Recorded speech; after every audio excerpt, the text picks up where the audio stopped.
12वें अध्याय के प्रारंभ में अर्जुन ने सगुण और निर्गुण के उपासकों की श्रेष्ठता के विषय में प्रश्न किया था। उसका उत्तर देते हुए भगवान श्री कृष्ण ने दूसरे श्लोक में संक्षिप्त में सगुण उपासकों की श्रेष्ठता बताई और 3 से 5वें श्लोक तक निर्गुण उपासना का स्वरूप, उसका फल तथा उसकी क्लिष्टता बताई है। उसके बाद 6 से 20वें श्लोक तक सगुण उपासना का महत्व, फल, प्रकार और भगवत भक्तों के लक्षणों का वर्णन करके अध्याय समाप्त किया, परंतु निर्गुण का तत्व, महिमा और उसकी प्राप्ति के साधन विस्तार पूर्वक नहीं समझाए थे। इसलिए निर्गुण निराकार का तत्व अर्थात ज्ञान योग का विषय ठीक से समझने के लिए इस 13वें अध्याय का आरंभ करते हैं। अथ त्रयोदशोऽध्यायः 13वां अध्याय क्षेत्र क्षत्रज्ञ विभागयोग। श्रीमद् भगवद गीता। श्री भगवानुवाच इदं शरीरं कौन्तेय क्षेत्रमित्यभिधीयते एतद्यो वेत्ति तं प्राहुः क्षेत्रज्ञ इति तद्विदः।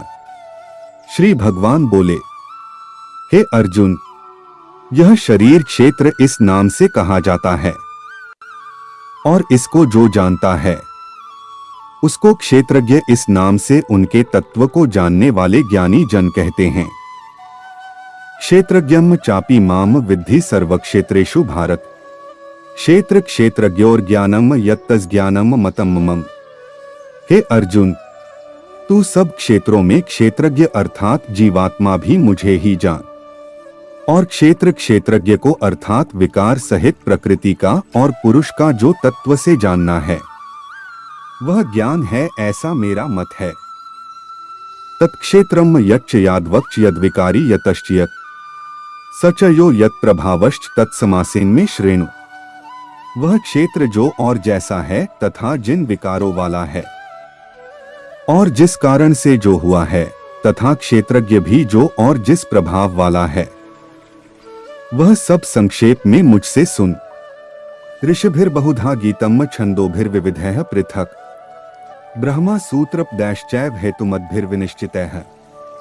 यह क्षेत्र और क्षेत्रज्ञ का तत्व ऋषियों द्वारा बहुत प्रकार से कहा गया है और विविध वेद मंत्रों द्वारा भी विभाग पूर्वक कहा गया है तथा भली भांति निश्चय किए हुए युक्ति युक्त ब्रह्मा सूत्र के पदों द्वारा भी कहा गया है। महाभूतान्यहंकारो बुद्धिरव्यक्तमेव च इंद्रियाणि दशैकम् च पंचचेन्द्रिय गोचराः इच्छा द्वेषः सुखम दुखम संघातश्चेतना धृतियः एतत् क्षेत्रम समासेन सविकार मुदाहृतम्।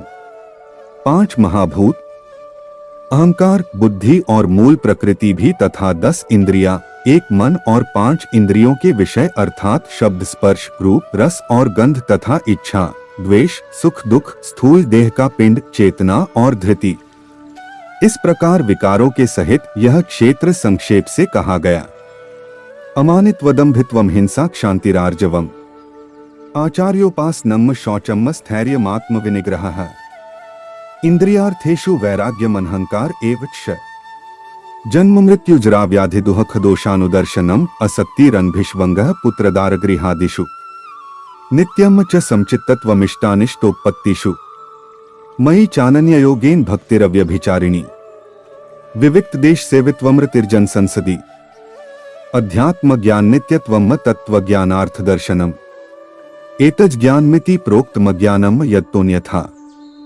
श्रेष्ठता के ज्ञान का, अभिमान का अभाव, दंभाचरण का अभाव, किसी प्राणी को किसी प्रकार भी न सताना, क्षमाभाव, मन वाणी आदि की सरलता, श्रद्धा भक्ति सहित गुरु की सेवा, बाहर भीतर की शुद्धि, अंतःकरण की स्थिरता और मन इंद्रियों सहित शरीर का निग्रह, इस लोक और परलोक संपूर्ण भोगों में आसक्ति का अभाव और अहंकार का भी अभाव, जन्म मृत्यु जरा और रोग आदि में दुख और दोषों का बार बार विचार करना, पुत्र स्त्री घर और धन आदि में आसक्ति का अभाव, ममता का न होना तथा प्रिय और अप्रिय की प्राप्ति में सदा ही चित्त का सम रहना, मुझ परमेश्वर में अनन्य योग के द्वारा अव्यभिचारिणी भक्ति तथा एकांत और शुद्ध देश में रहने का स्वभाव और विषयासक्त मनुष्यों के समुदाय में प्रेम का न होना, अध्यात्म ज्ञान में नित्य स्थिति और तत्व ज्ञान के अर्थ रूप परमात्मा को ही देखना, यह सब ज्ञान है और जो इससे विपरीत है वह अज्ञान है। ऐसा कहा है, यत्तत् प्रवक्ष्यामि यज्ञात्वामृतमश्नुते अनादिमत परम ब्रह्मा न सत्तन्नास्दुच्यते। जो जानने योग्य हैं तथा जिसको जानकर मनुष्य परमानंद को प्राप्त होता है उसको भली भांति कहूंगा। वह अनादि वाला परब्रह्म न सत ही कहा जाता है न असत ही। सर्वतः पाणिपादम तत्सर्वतोक्षिशिरोमुखम सर्वतः श्रुतिमल्लोके सर्वमावृत्य तिष्ठति। वह सब और हाथ पैर वाला, सब और नेत्र सिर और मुख वाला तथा सब और कान वाला है, क्योंकि वह संसार में सबको व्याप्त करके स्थित है। सर्वेंद्रिय गुणाभासम सर्वेंद्रिय विवर्जितम असक्तम सर्वभृच्चैव निर्गुणम गुणभोक्त्री च। वह संपूर्ण इंद्रियों के विषयों को जानने वाला है परंतु वास्तव में सब इंद्रियों से रहित है तथा आसक्ति रहित होने पर भी सबका धारण पोषण करने वाला और निर्गुण होने पर भी गुणों को भोगने वाला है। बहिरंतश्च भूतानां चरम चरमेव च सूक्ष्मत्वात् तद्विज्ञेयम् दूरस्थम चान्तिके च तत्। वह चराचर सब भूतों के बाहर भीतर परिपूर्ण है और चर अचर भी वही है और वह सूक्ष्म होने से अविज्ञेय है तथा अति समीप में और दूर में भी वही स्थित है। अविभक्तम च भूतेषु विभक्तमिव च स्थितम भूत भर्तृ च तज्ज्ञेयम् ग्रसिष्णु प्रभविष्णु च।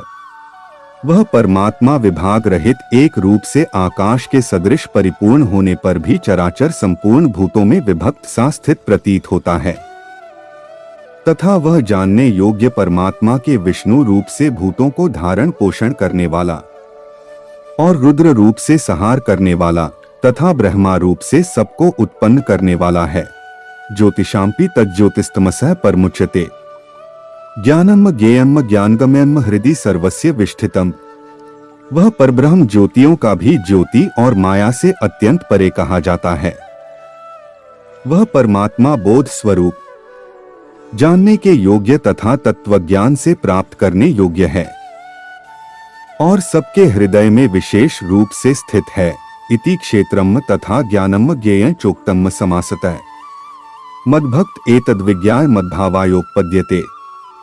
इस प्रकार क्षेत्र तथा ज्ञान और जानने योग्य परमात्मा का स्वरूप संक्षेप से कहा गया। मेरा भक्त इसको तत्व से जानकर मेरे स्वरूप को प्राप्त होता है। प्रकृतिम पुरुषम चैव विद्धयनादि उभावपि विकाराश्च गुणाश्चैव विद्धि प्रकृति संभवान। प्रकृति और पुरुष इन दोनों को ही तू अनादि जान और राग द्वेषादि विकारों को तथा त्रिगुणात्मक संपूर्ण पदार्थों को भी प्रकृति से ही उत्पन्न जान। कार्यकरण कर्तृत्वे हेतु प्रकृति रुच्यते पुरुषः सुख दुःखानां भोक्तृत्वे हेतु रुच्यते। कार्य और करण को उत्पन्न करने में हेतु प्रकृति कही जाती है और जीवात्मा सुख दुखों के भोक्तापन में अर्थात भोगने में हेतु कहा जाता है। पुरुषः प्रकृतिस्थो ही भुंक्ते प्रकृति जान गुणान कारणम गुण संगोस्य सत्सद्योनि जन्मसु। प्रकृति में स्थित ही पुरुष प्रकृति से उत्पन्न त्रिगुणात्मक पदार्थों को भोगता है और इन गुणों का संग ही इस जीवात्मा का अच्छी बुरी योनियों में जन्म लेने का कारण है। उपद्रष्टानुमंता च भर्ता भोक्ता महेश्वरः परमात्मेति चापयुक्तो देहस्मिन् पुरुषः परः। इस देह में स्थित वह आत्मा वास्तव में परमात्मा ही है। वही साक्षी होने से उपद्रष्टा और यथार्थ सम्मति देने वाला होने से अनुमंता, सबका धारण पोषण करने वाला होने से भर्ता, जीव रूप से भोक्ता, ब्रह्मा आदि का भी स्वामी होने से महेश्वर और शुद्ध सच्चिदानंद घन होने से परमात्मा ऐसा कहा गया है। य एवं वेत्ति पुरुषम प्रकृतिम च गुणैः स सर्वथा वर्तमानोपि न स भूयोभिजायते। इस प्रकार पुरुष को और गुणों के सहित प्रकृति को जो मनुष्य तत्व से जानता है वह सब प्रकार से कर्तव्य कर्म करता हुआ भी फिर नहीं जन्मता। ध्यानेनात्मनि पश्यन्ति केचिदात्मानमात्मना अन्ये सांख्येन योगेन कर्मयोगेन चापरे। उस परमात्मा को कितने ही मनुष्य तो शुद्ध हुई सूक्ष्म बुद्धि से ध्यान के द्वारा हृदय में देखते हैं, अन्य कितने ही ज्ञान योग के द्वारा और दूसरे कितने ही कर्म योग के द्वारा देखते हैं अर्थात प्राप्त करते हैं। अन्येत्वेवं जानन्तः श्रुत्वान्येभ्य उपास्ते तेपि चातितन्त्येव मृत्युम श्रुति प्राणाः। परंतु इनसे दूसरे अर्थात जो मंद बुद्धि वाले पुरुष हैं, वे इस प्रकार न जानते हुए दूसरों से अर्थात तत्व के जानने वाले पुरुषों से सुनकर ही तदनुसार उपासना करते हैं। और वे श्रवण परायण पुरुष भी मृत्यु रूप संसार सागर को निसंदेह तर जाते हैं। यावत् संजायते किंचित सत्वं स्थावर जंगमम क्षेत्र क्षेत्रज्ञ संयोगात् तद्विद्धि भरतर्षभ। हे अर्जुन, यावन मात्र जितने भी स्थावर जंगम प्राणी उत्पन्न होते हैं, उन सबको तू क्षेत्र और क्षेत्रज्ञ के संयोग से ही उत्पन्न जान। समम सर्वेषु भूतेषु तिष्ठन्तं परमेश्वरम विनश्यत् स्वविनश्यन्तं पश्यति स पश्यति। जो पुरुष नष्ट होते हुए सब चराचर भूतों में परमेश्वर को नाश रहित और संभाव से स्थित देखता है, वही यथार्थ देखता है। समम पश्यन् हि सर्वत्र संवस्थितमीश्वरम् न हिनस्त्यात्मनात्मानं ततो याति पराम गतिम्। क्योंकि जो पुरुष सब में संभाव से स्थित परमेश्वर को समान देखता हुआ अपने द्वारा अपने को नष्ट नहीं करता, इससे वह परम गति को प्राप्त होता है। प्रकृत्यैव च कर्माणि क्रियमाणानि सर्वशः यह पश्यति तथात्मानं कर्तारं स पश्यति। और जो पुरुष संपूर्ण कर्मों को सब प्रकार से प्रकृति के द्वारा ही किए जाते हुए देखता है और आत्मा को अकर्ता देखता है, वही यथार्थ देखता है। यदा भूतपृथक् भावमेकस्थमनुपश्यति ततएव च विस्तारम ब्रह्मा संपद्यते तदा। जिस क्षण यह पुरुष भूतों पृथक पृथक भाव को एक परमात्मा में ही स्थित तथा उस परमात्मा से ही संपूर्ण भूतों का विस्तार देखता है, उसी क्षण वह सच्चिदानंद घन ब्रह्मा को प्राप्त हो जाता है। अनादित्वान् निर्गुणत्वात् परमात्मायमव्यय शरीरस्थोपि कौन्तेय न करोति न लिप्यते। हे अर्जुन, अनादि होने से और निर्गुण होने से यह अविनाशी परमात्मा शरीर में स्थित होने पर भी वास्तव में न तो कुछ करता है और न लिप्त ही होता है। यथा सर्वक्तम सौक्ष्म्यादाकाशम नोक्लिप्यते सर्वत्रावस्थितो देहे तथात्मा नोक्लिप्यते। जिस प्रकार सर्वत्र व्याप्त आकाश सूक्ष्म होने के कारण लिप्त नहीं होता, वैसे ही देह में सर्वत्र स्थित आत्मा निर्गुण होने के कारण देह के गुणों से लिप्त नहीं होता।